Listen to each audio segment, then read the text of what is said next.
आज लगभग दोपहर 11 साढ़े 11 बजे ज्योति जी का फोन आया है मेरे पास और उन्होंने अपनी कुछ बातें हुई हैं हम दोनों के बीच में, लेकिन बात का सार मैं आपको बता दूं। वो पवन जी द्वारा जो बातें कही गई हैं कि ठीक है, एक बार वो तैयार हैं बैठने के लिए, लेकिन उनका ज्योति जी का ये कहना है ठीक है, उधर से आप और इधर से बबीता दी, सिर्फ 4 लोग बैठेंगे और सुधीर जी के लिए भी उन्होंने हामी भरी। अब वो बैठेंगे कि नहीं बैठेंगे मुझे नहीं पता, लेकिन उनका कहना है कि बस 4 लोग बैठेंगे और हम 4 लोग बैठ के ये निर्णय को लेंगे, जो भी निर्णय होगा उसे। तो मैं ये संदेश अब पवन सिंह जी को दे रही हूं, पवन भाई डेट फिक्स कीजिए। मेरे पास टाइम नहीं है उतना कि मैं दिल्ली में बैठे रहूं, मेरे पास और भी बहुत सारे काम हैं। तो मुझे लगता है कि जब भी आप पटना आइए एक डेट दे दीजिए। ज्योति जी पटना बैठने के लिए तैयार हैं, वो अब लखनऊ नहीं बैठेंगी और पटना वो बैठने के लिए तैयार हो गई हैं। तो अब आप कब का समय दे रहे हैं आप मुझे बता दीजिए। ऋतिक जी द्वारा संदेश, ऋतिक भाई आपसे भी मेरी बात हुई है, कॉन्फ्रेंस में बबीता मिश्रा भी बात की हैं। तो अब ये बात है कि आप बता दीजिए कब आप बैठ रहे हैं, तो वो डेट एक फिक्स कर दिया जाएगा और उसी डेट में आप हम लोग बैठ के जो भी होगा, इस सोशल मीडिया का जो ये स्वरूप ले रहा है, देखिए इससे 2 नुकसान हैं। एक नुकसान कि पुरुष वर्ग से लोगों का विश्वास उठ जाएगा और दूसरा नुकसान कि महिला, एक छोटे परिवार की जो महिला है, ये तो पावर स्टार की बीवी का मामला है ना। अब क्या होगा ये देख के, जो पवन जी की है वो तो लोग समझ ही रहा है, अब ज्योति जो कर रही है वो भी लोग समझेगा। अब घर घर की महिला जो है सोशल मीडिया पे निकल के कोर्ट कचहरी थाना पुलिस सब भूल जाएगी और इसी तरह से कि अच्छा ऐसे ही करेंगे तो न्याय मिलेगा। तो ये कहीं ना कहीं गलत है और ऑडियो वायरल, वीडियो और वायरल, ये चीजें नहीं होनी चाहिए। जो भी पारिवारिक चीज है, पति पत्नी का बहुत गहरा संबंध होता है, बहुत तरह की बातें होती हैं पति पत्नी के बीच में, ऐसी बातें भी होती हैं जो किसी को बताने लायक नहीं होती हैं। और दोनों के लिए मैं बोल रही हूं, इसलिए आप लोग, अब बहुत हो गया आप लोग का झगड़ा लड़ाई, 7 साल पूरे होने जा रहे हैं झगड़ते। अब 7 जन्म इसको झगड़े को मत बनाइए, 7 फेरे आपने लिए हैं, तो कम से कम अब इस झगड़े को पूर्ण विराम लगे। और ज्योति आप भी थोड़ा शांत हो जाइए। मुझे उम्मीद है कि मेरे इस लाइव के बाद बहुत जल्द एक डेट आ जाएगा और हम लोग पटना में बैठेंगे। तो मैं आपसे थोड़ा सा दोनों ही पक्ष से गुजारिश कर रही हूँ कि बिहार के माहौल को देखते हुए, बिहार के भविष्य को देखते हुए, आप दोनों ही पति पत्नी थोड़ा शांत हो जाइए, क्योंकि इसका बहुत गलत असर पड़ रहा है समाज में।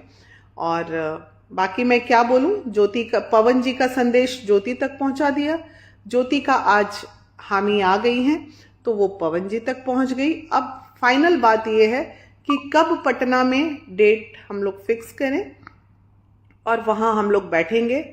ज्योति जी का कहना है कि बबीता मिश्रा दी, आप, पवन सिंह जी और मैं भी नहीं चाहती हूं कि हम लोगों के बीच में अब कोई 5वां आदमी बैठे।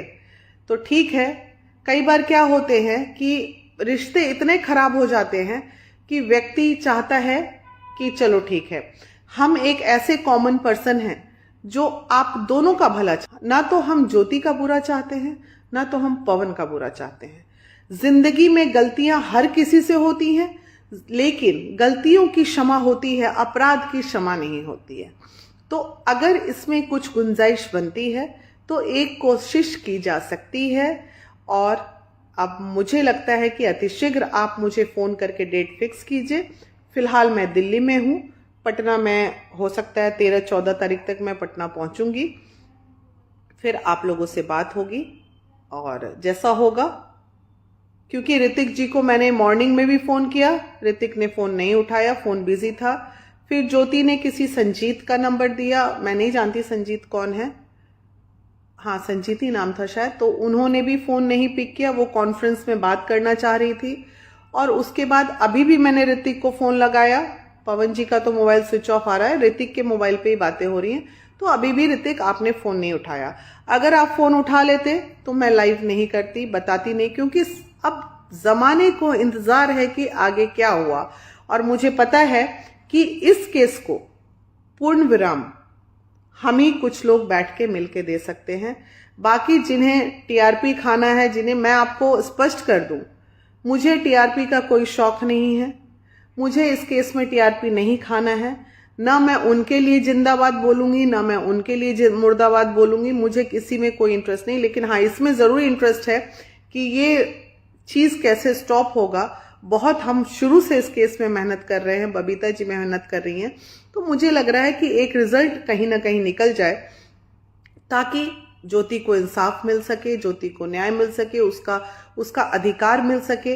अब पति पत्नी के दिल में तो हम घुस नहीं सकते, लेकिन जहां अधिकार की बात होगी तो अधिकार के लिए हम लड़ जरूर सकते हैं। ये तो हम कर सकते हैं, ये मेरे सीमा क्षेत्र में है। दिल के मामले में हम कुछ नहीं कर सकते हैं।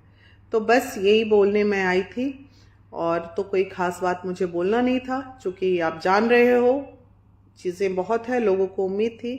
तो फिर, और हाँ, मैं ये बताना चाह रही हूँ, मुझे टीआरपी इसलिए नहीं चाहिए कि भाई स्पष्ट कर दूं, जिस पेज पे मैं लाइव आ रही हूँ, जहां आपसे बात हो रही है, ये पेज मेरा लगभग 5 साल 6 साल पुराना, या मुझे याद नहीं कब मैंने बनाया था। मैंने आज तक अपने किसी भी पेज को मोनेटाइज नहीं कराया। इसलिए मोनेटाइज नहीं कराया, मैं भी चाहती तो मुझे बहुत फेसबुक से, यूट्यूब से पैसे आ जाते, लेकिन मैंने इसलिए नहीं कराया कि क्योंकि लोग मुझे भी ये ना समझ ले कि मैं पैसे कमाने के लिए या पत्रकारिता करने के लिए या यूट्यूबर के लिए 2 पैसे कमाने के लिए मैं इस तरह को लाइव आती हूं या फिर अपने बातों को आप तक पहुंचाती हूं। नहीं, मैं जब भी लाइव आती हूं, समाज में एक अच्छा संदेश देने के लिए आती हूं, बहू बेटियों को संस्कार देने के लिए आती हूं। कहीं कोई गलती, बहू बेटियों को नहीं, पुत्र को भी, मतलब लड़कों को भी, जहां पे लड़के गलती करते हैं वो भी बताने आती हूँ, लड़कियों से गलती होती है वो भी बताने आती हूँ। तो जहां पे जिनकी गलती हो वो बोलना चाहिए। चापलूसी कहीं से अच्छी बात नहीं होती है, चाटुकारिता बिल्कुल मत कीजिए। आप जो सही है, सही को सही बोलिए, गलत को गलत बोलिए। और दूसरी बात, जिन्हें कुछ नहीं पता हो अंदर की बातें, बेवजह डफली की तरह मत बचिए। हमें दोनों पक्ष की बातें पता है, चाहे वो, कुछ लोग हैं ऐसे जिन्हें सब बात पता है, अंदरूनी सारी बातें पता है। कहाँ पवन की गलती है ये भी पता है, कहाँ ज्योति की गलती है ये भी पता है। इसलिए हम बहुत बैलेंस्ड बोलते हैं। कोई भी इंसान इस धरती पे 100% परफेक्ट हुआ है क्या? सब में कुछ अच्छाई, मुझ में भी कुछ अच्छाई है तो कुछ बुराई भी होंगी मुझ में, लेकिन उसी में संसार चलता है ना। संसार को बस चलाना आना चाहिए, एक खुशहाल माहौल बनाना आना चाहिए। और अब चुनावी माहौल है, बहुत जल्दी टिकट्स डिक्लेयर होने वाले हैं। देखना है कितनी महिलाओं को टिकट मिलता है। देखते हैं कि हमारा बिहार सरकार में बैठे हुए लोग महिला सशक्तिकरण के लिए कितना सोचते हैं, समझते हैं। ये सब चीज़ों पे अब मैं 12 तारीख के बाद बात करूंगी। फिलहाल अतिशीघ्र ये आप लोग बैठ के जो करना है, आप लोग अपना शॉर्ट आउट कीजिए मामले को। अब उनकी तरफ से क्या डेट आता है वो फिर मैं आप लोगों को बता दूंगी कि हाँ भाई इतने तारीख का तारीख आ गया है, पवन भाई जो है अपने सॉल्यूशन का निदान के लिए आ रहे हैं। और मैं श्योर हूं कि पवन सिंह अपने सॉल्यूशन पे बार बार आते हैं, बार बार आते हैं। अब ये होता क्यों नहीं है यही पता नहीं चलता है लास्ट में, किधर से एक्चुअली बैठते हैं, फिर बीच में ऐसा कुछ हो जाता है कि चीजें खराब हो जाती। लेकिन इस बार हमारी कोशिश रहेगी कि अगर दोनों की तरफ से चीजें अच्छी हो और हम बैठते हैं तो सारा कुछ निर्णय अच्छा होगा और हेल्दी होगा। हेल्दी इन द सेंस समाज के लिए अच्छा चीज होगा।